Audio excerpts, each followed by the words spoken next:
Hello everyone, मैं निवेदिता आज आपके सामने अपना एक नया लेक्चर लेके आई हूँ जिसका टॉपिक है forces between multiple charges and जिसको हम सुपरपोजिशन प्रिंसिपल भी कहते हैं। चलिए पढ़ते हैं। तो हमें सबसे पहले पढ़ना है कि सुपरपोजिशन प्रिंसिपल क्या होता है।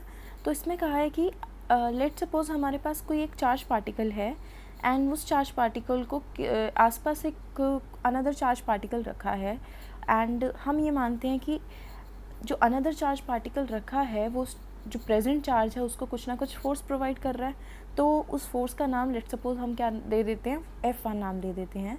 एंड इफ़ जो पहले वाले चार्ज पार्टिकल के पास एक और चार्ज पार्टिकल अगर हम रखते हैं तो वो भी उसको कुछ फोर्स प्रोवाइड करेगा।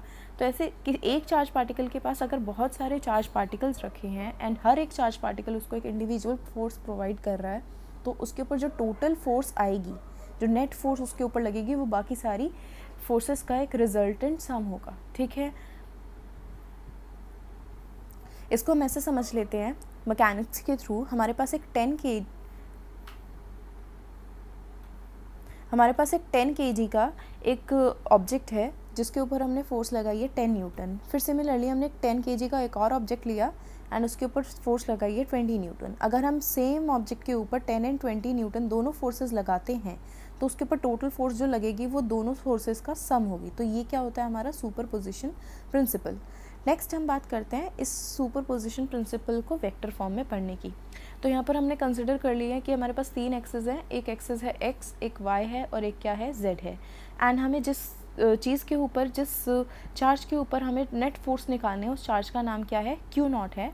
एंड हमने Q0 के आसपास 2 चार्ज पार्टिकल्स रखे हैं, एक का नाम Q1 है एंड एक का नाम क्या है, Q2।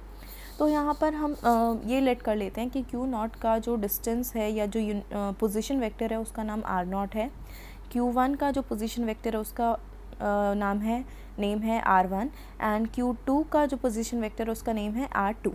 तो सबसे पहले Q1 की वजह से Q0 के ऊपर कौन सी डायरेक्शन में फोर्स होगी। दोनों पे पॉजिटिव चार्ज है तो दोनों की हमने ऐसे लाइन ज्वाइन करी है एंड ये जो लाइन हमें सजेस्ट कर रही है, ये जो लाइन हमें डायरेक्ट कर रही है, इस लाइन की आउटवर्ड्स हमें क्या मिल रही है, F01। अब F01 यूजिंग कॉलम्स लॉ हमने लिखा 1/4πε0 फर्स्ट चार्ज की value multiply by the second charge divided by the distance between them. Let's suppose in दोनों के बीच में कितना डिस्टेंस है, R010 स्क्वायर। एंड ये जो डायरेक्शन है, ये डायरेक्शन हमारी इस यूनिट वेक्टर से सजेस्ट हो रही है। सिमिलरली हमारे पास नेक्स्ट चार्ज पार्टिकल है Q2 की वजह से Q0 के ऊपर जो फोर्स लगेगी वो इस डायरेक्शन में लगेगी एंड उस फोर्स की वैल्यू क्या होगी, 1/4πε0 फर्स्ट चार्ज पार्टिकल की वैल्यू एंड इसका नाम क्या है, Q2। सॉरी, यहाँ पर Q2 आएगा एंड यहाँ पर इस डिवाइडेड बाय इन दोनों के बीच में जो डिस्टेंस है, इन दोनों के बीच में ये डिस्टेंस है, इस डिस्टेंस का नाम हमने लिखा है R²2/0 एंड ये जो डायरेक्शन है ये हमें दिखा रहा है R2/0 यूनिट वेक्टर।